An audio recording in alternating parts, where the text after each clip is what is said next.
Those of us who are old-timers or old-school kind of guys probably still refer to it as the X-ray department or the radiology department. But, you know, given the technology in today's world and the way that things have advanced and the information that physicians need to properly diagnose us, the old X-ray department, the old radiology department has really evolved into its own service, a medical imaging service. Hi again and welcome to LifeWorks PRMC. I'm Roger Follebout, the Director of Community Relations at Peninsula Regional. And on the show today, we're going to discuss one of those departments that we typically don't think about until we really need their expertise. And boy, when we do, are we happy they are there. We're talking, of course, about medical imaging. And at Peninsula Regional, the lady in charge of our medical imaging division is Ms. Mary Lou Melhorn, the Director of Medical Imaging Services at PRMC. And she joins us. Mary Lou, welcome to the program. Thanks, Roger. It's a pleasure to be here. Great to have you with us. As we do with the program, each and every time that we see you, we have our guests start by telling us a little bit about themselves. So Mary Lou, the floor is yours for the next couple of minutes. Thanks, Roger. Well, I've been in medical imaging for many, many years.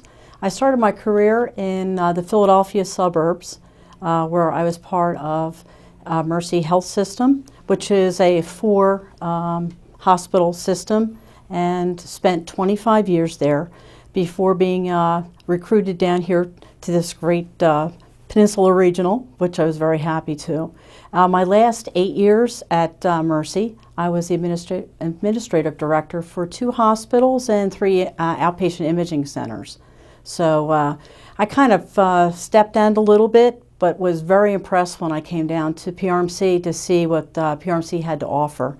And I've been here during their growth years, starting in 2000.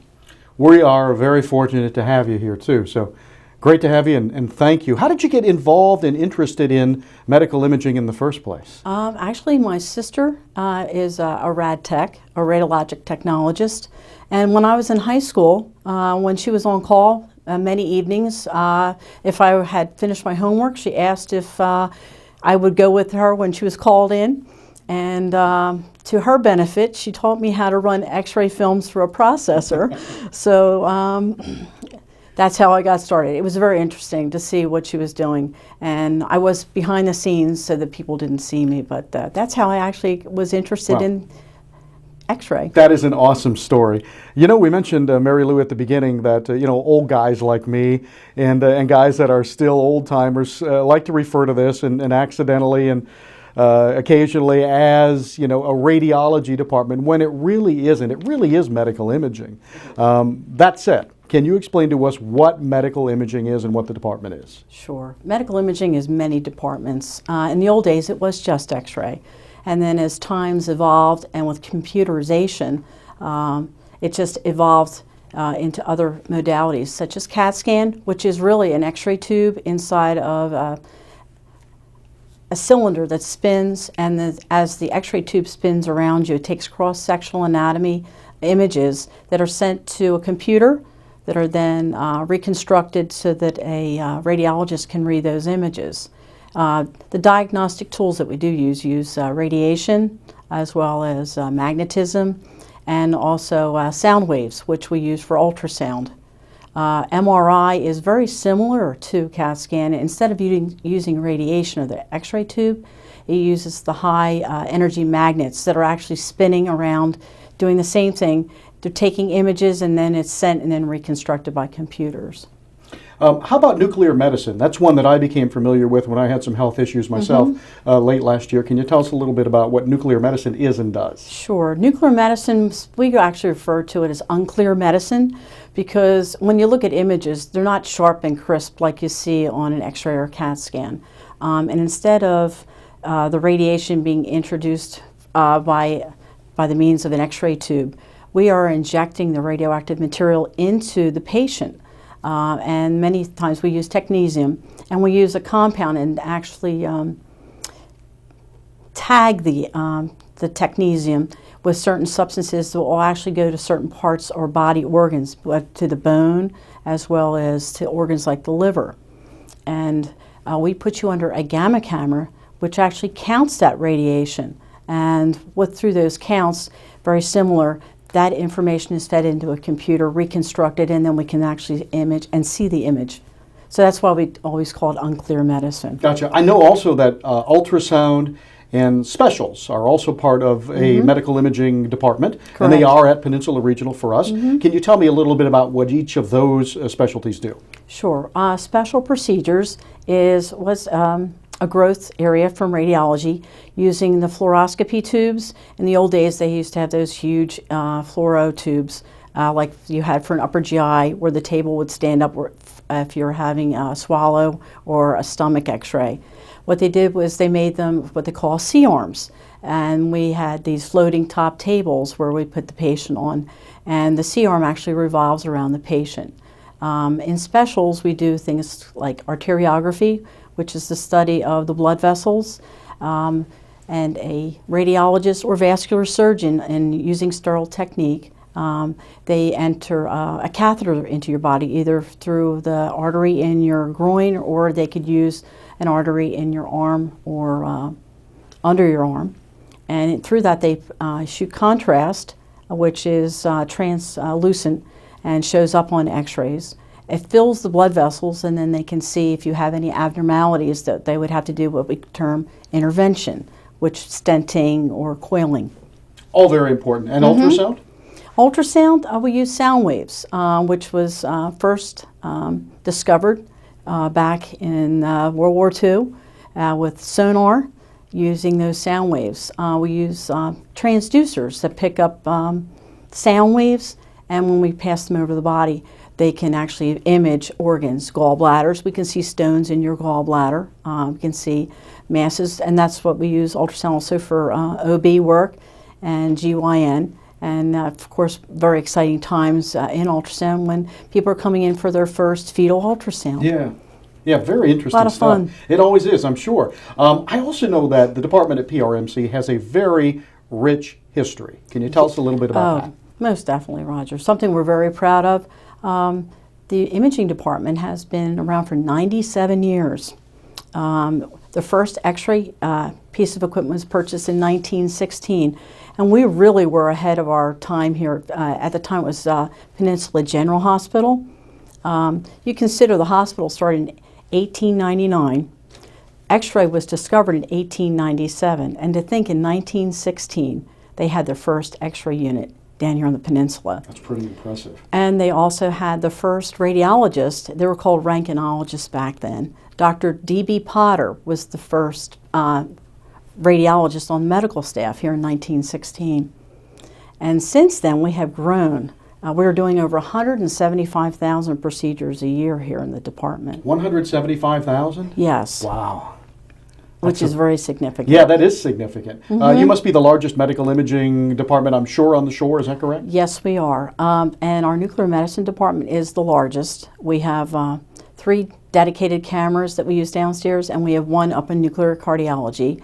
Our interventional radiology area is also the largest on the shore.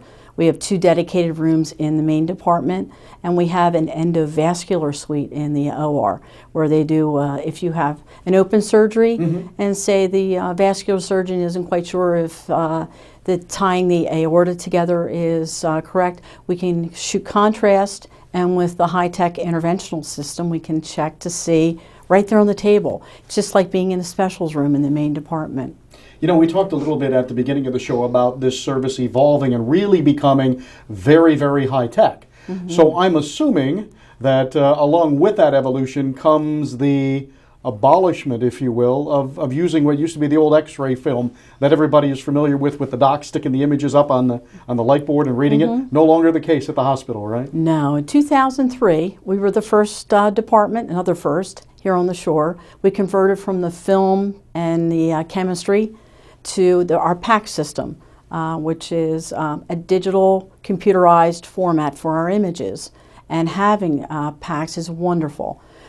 We have every image from 2003 to current. The wonderful benefits of PACS, immediate access for everyone to your image, whether it's the physician in the emergency room, the radiologist, or even the surgeon in the operating room. We can share those images. In the old days, when you had one piece of film, if that film disappeared, we had a repeat. And then, oh, maybe a couple hours later, it would turn up somewhere. Sure, not to mention the time of running that film between all of the different departments and the different physicians as well. Definitely. And other benefits for patients, if you need a CD, and that's what we give you, we can load 3 or 4 CAT scans and MRI onto that one little CD, and you carry that to your doctor's office. And all of our physicians on medical staff, as well as their office staff, have access to our physician portal, have immediate access anywhere to your images. Much easier than carrying that big manila envelope that we're all very familiar with too from back in the olden days. Most definitely. I know you're also proud of some great achievements of the department. Can you share those with us Oh, too? yes. First off, American College of Radiology, I'm proud to say that a number of our departments, MRI, CAT scan, ultrasound, and most recently our nuclear medicine are now accredited to the American College of Radiology. And it's not easy to become accredited. It's a very strict process that we go through. We have to submit images. We also have to have an equipment evaluation by a medical physicist. All of the credentials are checked for all of our staff as well as our physicians.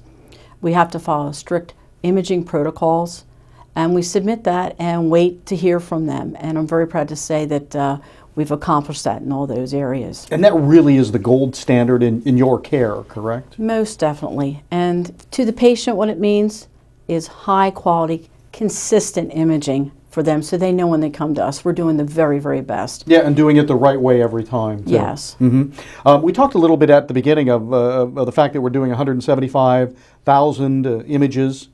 Is that what it was? Do I remember that right? 175,000.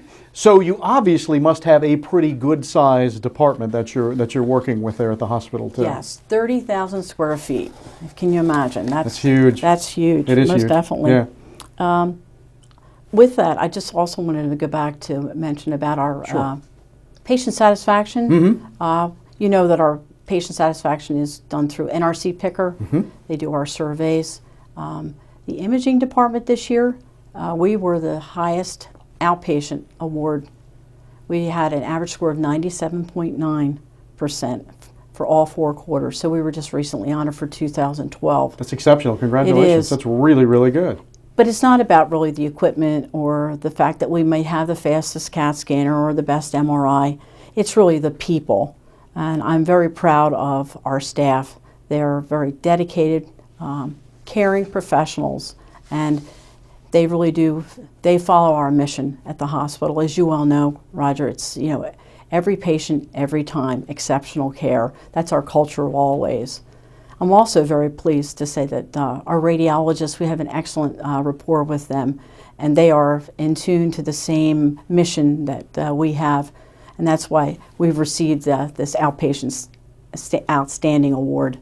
Yeah, it is a great group of docs working over there too with you guys. Absolutely, no question about it. We have just a couple of minutes left in the program, Mary Lou. So if I could get you to gaze into your medical imaging crystal ball and take a look down the road, maybe 5 or 10 years. I mean, since we know that medical imaging is evolving and changing and so much has happened in a relatively short amount of time, where do you see the department? What do you think is next on the horizon for not only Peninsula Regional, but medical imaging in general?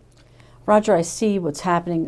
We're taking more and more to the bedside. We're out of the traditional radiology medical imaging department.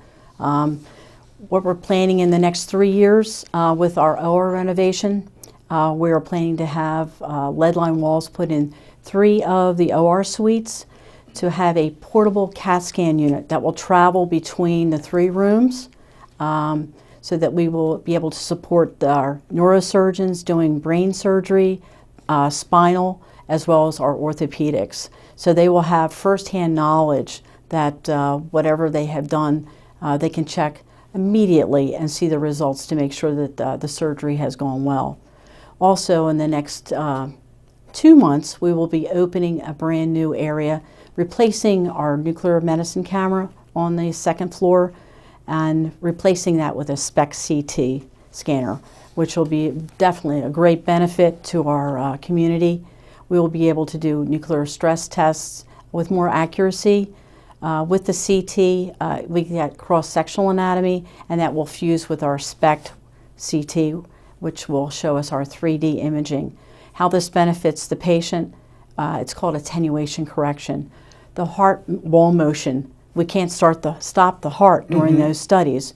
What this will do is actually stop just on image so that we can see what's going on specifically in the heart, and we'll have reduction in false positives and give a clearer image to those patients. That's really incredible stuff. Some interesting stuff on the horizon, for sure.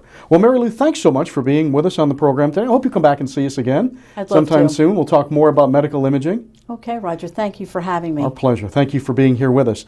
And that is going to do it for this edition of the show. But, you know, as we always remind you, we're looking for great ideas from you out there in the public on those topics that you would like to see. So give us a holler at the Medical Center. Let us know what you'd like these programs to talk about. You can always reach out to me at my email address, which is roger.follebout@peninsula.org, or you can call me at 410-543-7142. Again, our thanks to Mary Lou Melhorn for being with us on the program to share some information, valuable information about medical imaging at PRMC. And until we see you again for the next edition of LifeWorks PRMC, have a great day and take care.